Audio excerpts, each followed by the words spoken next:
여러분, 오늘 정말 충격적인 이야기를 해드리려고 합니다. 이것은 드라마가 아닙니다. 실제로 있었던 일이에요. 서울의 한 내과 의사 이야기입니다. 의사 선생님이셨어요. 매일 환자분들에게 혈압 관리하세요, 건강 챙기세요 하고 말씀드리시던 분이었습니다. 그런데 그 의사 선생님이 어느 날 새벽 갑자기 쓰러지셨습니다. 뇌졸중이었어요. 정말이에요. 그분이 나중에 이렇게 말씀하셨습니다. 내가 환자한테는 그렇게 열심히 설명했는데 정작 내 몸이 보내는 신호는 2년 동안이나 무시했습니다. 그때 알았어요. 뇌졸중은 남의 이야기가 아니라는 걸요. 여러분, 혹시 이런 증상 경험해 보신 적 있으시죠? 갑자기 한쪽 팔다리에 힘이 쭉 빠지는 느낌, 아니면 갑자기 말이 어눌해지는 느낌, 또는 눈앞이 갑자기 까매지는 느낌. 제발 나이 들어서 그러려니 하고 넘기지 마세요. 그것은 여러분의 뇌가 보내는 마지막 구조 신호일 수 있습니다. 정말이에요. 건강보험 심사평가원 자료에 따르면 우리나라에서 매년 무려 11만 명이 뇌졸중으로 쓰러집니다. 11만 명이요. 그 중에서 현장에서 바로 돌아가시는 분이 3분의 1, 119로 이송되는 과정에서 또 10분의 1이 돌아가십니다. 살아나신 분들 중에서도 완전히 회복하시는 분은 30%밖에 안 됩니다. 나머지 60%는 평생 크고 작은 장애가 남습니다. 이 숫자들이 정말 무겁게 느껴지지 않으십니까? 오늘 제가 알려드릴 내용은 딱 4가지입니다. 첫째, 그 의사 선생님에게 무슨 일이 있었는지. 둘째, 뇌졸중이 오기 전에 몸이 보내는 신호들. 셋째, 뇌졸중이 왔을 때 골든타임 안에 반드시 해야 할 행동. 넷째, 뇌가 어떻게 회복되는지. 희망적인 이야기입니다. 끝까지 들어주세요. 정말 중요한 이야기예요. 자, 그 의사 선생님 이야기부터 시작하겠습니다. 그분은 대학병원에서 레지던트로 일하고 계셨습니다. 레지던트라는 말이 영어로 상주한다는 뜻이에요. 말 그대로 병원에 상주하다시피 하셨습니다. 집에는 가끔 빨래를 가지러 갈 정도였다고 하시더라고요. 밤낮이 없이 일하셨고 밥 먹는 시간도 아낀다고 인스턴트 식품으로 배를 채우셨습니다. 그러다 보니 혈압이 자꾸 올라갔어요. 160에 100이 넘었습니다. 160에 100이 얼마나 높은 수치냐고요? 쉽게 말씀드릴게요. 정상 혈압은 120에 80 이하입니다. 160에 100이면 이미 2단계 고혈압이에요. 즉시 약을 드셔야 하는 수치입니다. 그런데 그분은 어떻게 하셨을까요?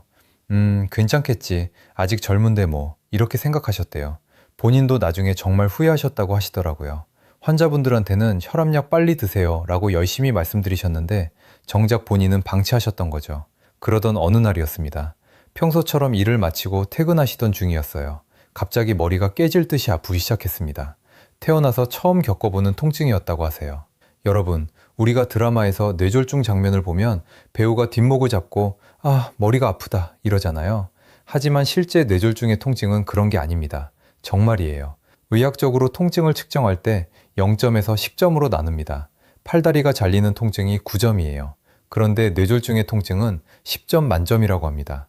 겪어보지 않은 사람은 절대 상상할 수 없는 통증이에요. 그분도 그 통증을 느끼셨습니다. 너무 강한 통증으로 의식이 나가겠구나 싶었대요. 그리고 정말로 의식이 나갔습니다. 다행히 동료 신경과 선생님이 빨리 발견하셔서 즉시 처치를 해주셨습니다. 검사를 해보니 뇌 동맥류가 있었습니다. 뇌 혈관에 작은 혹 같은 게 있었던 거예요. 높은 혈압이 계속 그 혹을 자극했고 결국 일부가 터진 겁니다. 뇌 안에서 출혈이 일어난 거예요. 의식이 돌아왔을 때 살았구나 싶었대요. 하지만 다음 순간 손이 안 들렸습니다. 팔에 감각이 없었어요. 말도 잘 안 나오고 침이 새는 느낌이었다고 하세요. 늘어진 테이프처럼 말이 나왔대요. 안녕하세요가 이렇게 흐물흐물하게 나오는 거예요. 살아났던 기쁨은 잠깐이었고 그 다음부터는 원망이 생기더라고 하셨습니다. 그동안 그렇게 많은 환자분들에게 검사받으라고 혈압약 드시라고 말씀드렸는데 왜 나는 내 몸을 방치했나. 정말 자책하셨대요. 그러면서 이런 말씀을 하셨어요. 몸은 항상 먼저 신호를 보냅니다. 큰일 날 수 있다고 계속 신호를 보내요. 그 신호를 받는 입장에서 무시한 거라고요. 여러분, 그 신호가 무엇인지 지금부터 말씀드릴게요. 정말 중요합니다. 꼭 기억하세요. 뇌졸중이 오기 전에 몸이 보내는 신호 4가지입니다. 첫 번째 신호, 한쪽만 힘이 빠집니다. 갑자기 한쪽 팔이나 다리에 힘이 쭉 빠지는 느낌이에요. 양쪽이 다 힘이 빠지면 그냥 피로일 수 있어요. 하지만 한쪽만, 특히 오른쪽만 또는 왼쪽만 힘이 빠진다면 정말 주의하셔야 합니다. 그건 뇌의 한쪽이 문제가 생겼다는 신호거든요. 그 의사 선생님도 쓰러지기 전에 작은 두통이 있었다고 하셨어요. 그리고 가끔 시야가 까매지는 증상도 있었다고요. 하지만 피곤해서 그러겠지 하고 넘기셨던 겁니다. 두 번째 신호, 갑자기 침이 떨어집니다. 이게 좀 민망한 이야기일 수 있어요. 하지만 정말 중요합니다. 갑자기 입 한쪽에서 침이 저절로 흘러내린다면 뇌졸중의 신호일 수 있습니다. 입 주변 근육을 뇌가 제대로 제어하지 못하고 있다는 뜻이거든요. 세 번째 신호, 태어나서 처음 겪는 극심한 두통이 옵니다. 아까 말씀드린 것처럼 망치로 머리를 내리치는 것 같은 통증이에요. 평소에 편두통이 있으신 분들도 이런 종류의 두통은 다릅니다. 평생 한 번도 겪어보지 못한 통증이면 즉시 119를 부르셔야 합니다. 정말이에요. 네 번째 신호, 시야 장애가 생깁니다. 눈앞이 갑자기 까매지거나 한쪽 시야가 흐려지거나 두 개로 보이기 시작합니다. 이것도 아주 위험한 신호예요. 눈 자체의 문제가 아니라 뇌에서 시각을 담당하는 부분에 문제가 생긴 거거든요. 자, 네 가지 기억하시죠? 한쪽만 힘 빠짐, 침 흘림, 극심한 두통, 시야 장애. 이 중에 하나라도 나타나면 즉시 119입니다. 그런데 말이죠. 많은 분들이 이런 증상이 나타나도 참고 기다리십니다. 좀 있으면 나아지겠지. 병원까지 걸어가야 하는데 괜찮겠지 하면서요. 제발 그러지 마세요. 뇌졸중은 골든타임이 있습니다. 정말이에요. 뇌졸중이 왔을 때 골든타임에 대해 말씀드릴게요. 이게 정말 중요합니다. 혈전, 즉 피떡이 혈관을 막아서 생기는 뇌경색의 경우 증상 발생 후 4시간 30분 이내가 골든타임입니다. 이 시간 안에 혈전을 녹이는 약을 투여하면 완전 회복 가능성이 훨씬 높아집니다. 혈관 안으로 기구를 넣어서 혈전을 직접 제거하는 시술은 6시간 이내가 골든타임이에요. 4시간 30분, 생각보다 짧죠. 그래서 증상이 나타나면 지체하시면 안 됩니다. 그런데 여기서 정말 중요한 것이 있어요. 응급실에 가시면 환자 순위를 매깁니다. 피가 많이 나는 환자가 먼저일 것 같죠? 하지만 아닙니다. 조용히 와서 한쪽 마비가 생겼다고 하면 피가 분수처럼 솟구치는 환자보다 이분이 먼저 처치를 받습니다. 뇌졸중은 그만큼 긴급한 상황이거든요. 그러니까 절대 기다리지 마세요. 증상이 나타나면 즉시 119를 부르세요. 119를 기다리는 동안 이것만 해주세요. 환자의 고개를 옆으로 돌려주십시오. 뇌 안에서 출혈이 생기면 뇌압이 올라가면서 구토를 할 수 있거든요. 고개를 옆으로 돌려줘야 토한 것이 기도를 막지 않습니다. 그리고 옆에서 호흡이 잘 되는지 확인하면서 119가 오기를 기다리시면 됩니다. 절대 환자를 흔들거나 뺨을 치지 마세요. 절대로요. 자, 이제 희망적인 이야기를 해드릴 차례입니다. 뇌졸중이 왔더라도 어떻게 회복이 되는지 정말 신기하고 놀라운 이야기예요. 많은 분들이 뇌세포는 한번 죽으면 끝이라고 알고 계십니다. 맞아요. 뇌세포 자체는 다시 살아나지 않습니다. 하지만 우리 뇌는 정말 놀라운 능력을 가지고 있어요.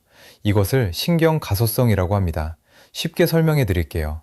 뇌세포가 죽으면 옆에 살아있는 뇌세포들이 죽은 세포에 붙기 시작합니다.